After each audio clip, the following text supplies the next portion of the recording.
নমস্কার বন্ধুরা, welcome to our channel. Durga Puja মানে শুধু ধর্মীয় অনুষ্ঠান নয়, এটা বাংলার আবেগ, সংস্কৃতি, অর্থনীতি ও সামাজিক সংহতির সবচেয়ে বড় উৎসব। আর এই উৎসবকে ঘিরেই প্রতি বছর পশ্চিমবঙ্গ সরকার দিয়ে থাকে লক্ষ লক্ষ টাকার অনুদান। 2025 সালে মুখ্যমন্ত্রী মমতা বন্দ্যোপাধ্যায়ের ঘোষণায় আবারও এক নতুন মাইলস্টোন ছুঁল এই অনুদান। প্রতিটি পুজো কমিটিকে দেওয়া হবে 1,10,000 টাকা। কিন্তু এই অনুদান কবে থেকে শুরু হয়েছিল, কিভাবে সময়ের সঙ্গে তা বদলেছে, আর এই অর্থ কোথায় ব্যবহৃত হয়, চলুন দেখে নিই পুরো বিষয়টা।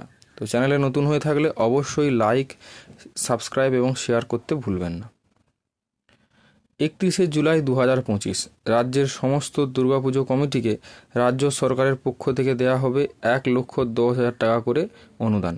এই ঘোষণা মুখ্যমন্ত্রী স্বয়ং করেন নেতাজি ইন্ডোর স্টেডিয়ামে এক উচ্চ পর্যায়ের বৈঠকে। এছাড়াও বিদ্যুৎ বিলের ওপর বিশেষ ছাড়, লাইসেন্স ফি থেকে অব্যাহতি এবং সামাজিক দায়িত্ব পালনের আহ্বান জানানো হয়েছে ক্লাবগুলোর প্রতি। প্রায় 40,000-এরও বেশি পুজো কমিটি এই অনুদানের আওতায় আসবে। সরকারের দাবি, এতে রাজ্যের অর্থনীতি চাকা আরও গতি পায়, কারণ পুজো মানে প্রচুর লোকের কর্মসংস্থান, ছোট ব্যবসার লাভ এবং সংস্কৃতির বিকাশ।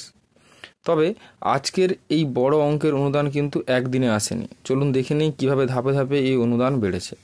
2018 সালে শুরু হয়েছিল 10,000 টাকা দিয়ে, 2019 সালে 25,000 টাকা সঙ্গে বিদ্যুৎ ছাড়, 2020 সালে 50,000 টাকা এবং সহানুভূতির বার্তা, কারণ কোভিডের সময় ছিল, 2021 সালে 50,000 টাকা এবং 50% বিদ্যুৎ ছাড়, 2022 সালে 60,000 টাকা এবং লাইসেন্স ছাড়, 2023 সালে 70,000 টাকা বিদ্যুৎ ও লাইসেন্স ছাড়, 2024 সালে 85,000 টাকা ঘোষণা করা হয়েছিল এবং 2025 সালে 1,10,000 টাকা পর্যন্ত অনুদান দেওয়া হবে। এটাই প্রমাণ করে রাজ্য সরকার দুর্গাপুজোকে শুধু ধর্মীয় উৎসব নয়, একটি অর্থনৈতিক ইঞ্জিন হিসাবেও দেখে।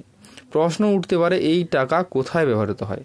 রাজ্য সরকারের নির্দেশ অনুযায়ী অনুদান খরচ করা উচিত নিচের বিষয়গুলোতে: মণ্ডপ নির্মাণ, আলোক ও সাজসজ্জা, নিরাপত্তা ব্যবস্থা, স্বাস্থ্যকর ও পরিচ্ছন্ন পরিবেশ, সোশ্যাল ওয়েলফেয়ার যেমন ব্লাড ডোনেশন ক্যাম্প, ডেঙ্গু সচেতনতা, নারী সুরক্ষা ও হেল্প ডেস্ক।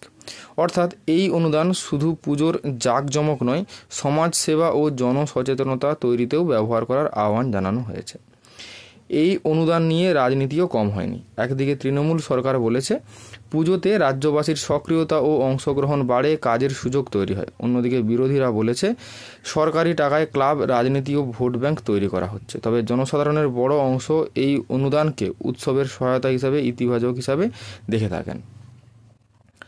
আপনার এলাকার পুজো কমিটি এই অনুদান কিভাবে ব্যবহার করে তা অবশ্যই জানেন আপনি কি মনে করেন, এই টাকা কি সঠিক কাজে ব্যবহৃত হয়? নিচে কমেন্ট বক্সে আপনার মতামত জানাতে ভুলবেন না।